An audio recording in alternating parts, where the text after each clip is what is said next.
Historic Golden Gate is the entrance from the Pacific Ocean to the San Francisco Bay. It is now spanned by the longest suspension bridge in the world. Here, in one of the world's largest landlocked harbors, dock the ships of the seven seas. Pleasure boats, too, break out their white sails and run down the wind.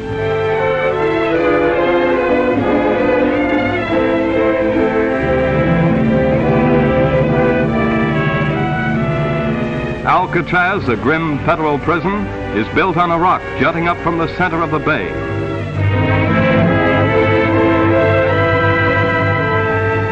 Coit Memorial Tower tops historic Telegraph Hill, where for years the arrivals and sailings of ships were watched and reported. The seven hills of the city look down on the bay, and beyond is a gigantic new bridge, over 8 miles long, that joins San Francisco with the East Bay cities, a monument to the vision and skill of man.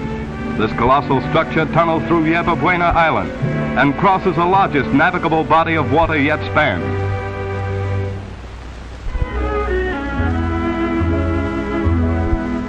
To the west lies the center of the great city, rich in history, but progressive and modern today, a dominant financial and commercial metropolis of the West.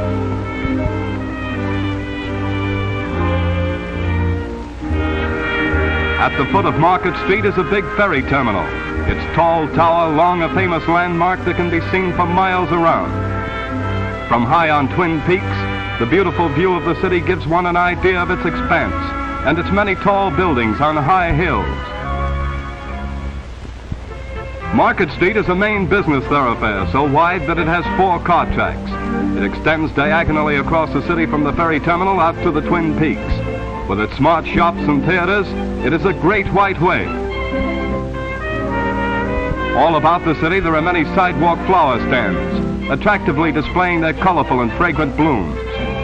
Garden spots as lovely as the flower markets of the old world, and everyone buys cut flowers and bouquets a year round.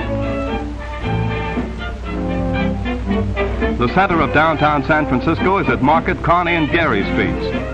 Here stands the fountain presented to the city in 1875 by Lotta Crabtree, beloved actress of the Sierras.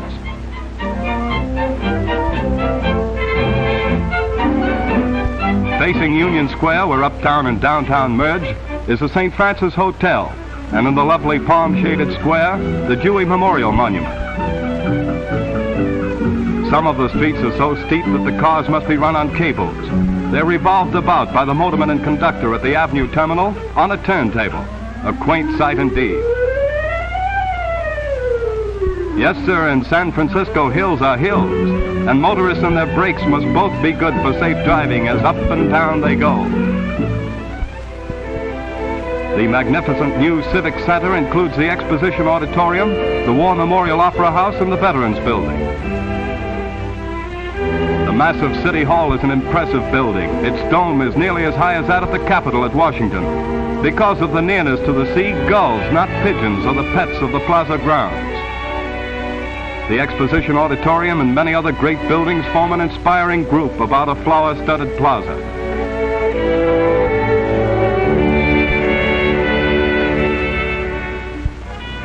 The new United States Mint is a building of modernistic lines, a distinctive structure appropriate for its purpose. In its well-guarded vaults are stored millions in gold bullion and silver bars. Frequently, the passers-by stop to watch the careful transfer of precious metal. Great quantities are received, and Uncle Sam takes no chances. It is handled with military discipline. Here are minted the copper, nickel, gold, and silver coins for the Pacific Coast, the adjoining western states, and the Philippines. Ingenious machines stamp, weigh, and count coins of all denominations, tons of them in a year.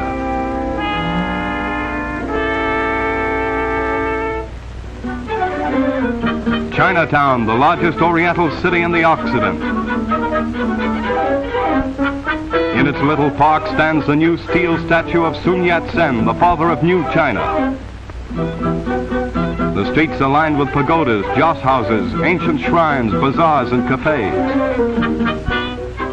Here are silks and incense, teakwood and ivory, and a soft-spoken people slowly move about their work and play, still maintaining all the traditions of the Far East. Frequent fantastic ceremonies celebrate holidays of old China in the traditional manner.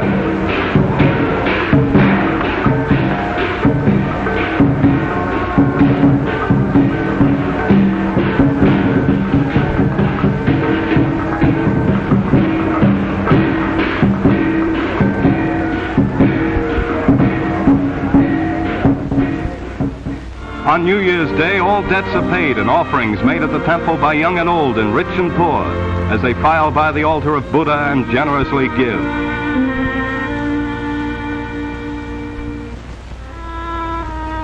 There is news from across the Pacific posted every day on the bulletin of the Chinese journals. Not good news today. With native mannequins, a modern fashion show displays the latest styles as well as the ornate ancient costumes worn for centuries in old Cathay. These young ladies dress as well as their sisters of the Western world, and sometimes more picturesquely. Colorful Fisherman's Wharf is like the docks at Old Naples.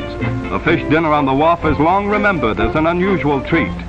Swarthy fishermen mend their nets and prepare to sail out to sea. They will bring back a big catch, luscious seafoods of the deep Pacific. Cracked crabs are but one of the many famous delicacies served here.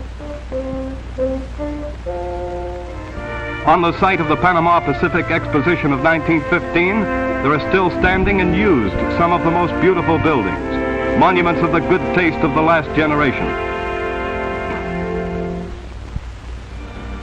San Francisco's most historic building is Mission Dolores, founded by Spanish monks in 1776.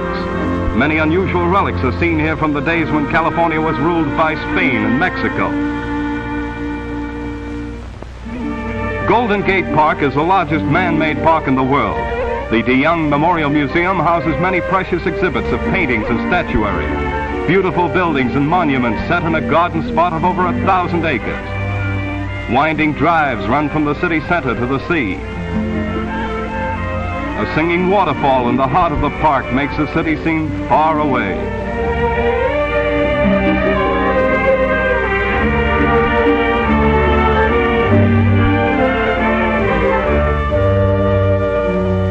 It is easily reached by smooth, picturesque roadways that lead from many entrances.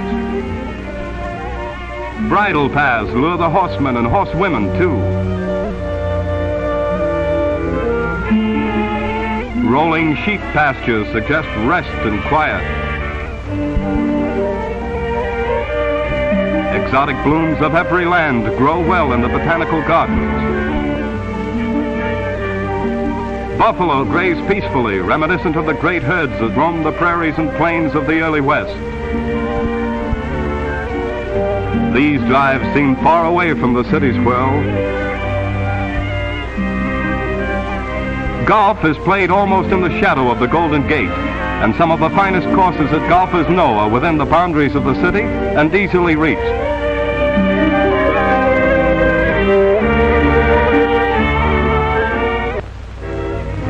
Directly overlooking the Golden Gate is the impressive California Palace of the Legion of Honor. High on the Pacific shore stands the Cliff House, a noted landmark since before the Civil War. The broad windows look out on the rolling ocean, the harbor forts, and the famous Seal Rocks. There are hundreds of seals here, and they play in the foamy spray and breaking waves. The Esplanade skirts the wide beaches of the sparkling Pacific shore, a charming drive along the sea leading to the coast highways beyond. And the old Dutch windmill waves its big arm in welcome or adieu to ships in the great harbor. San Francisco by the Golden Gate, city of fond memories and visions of progress for tomorrow.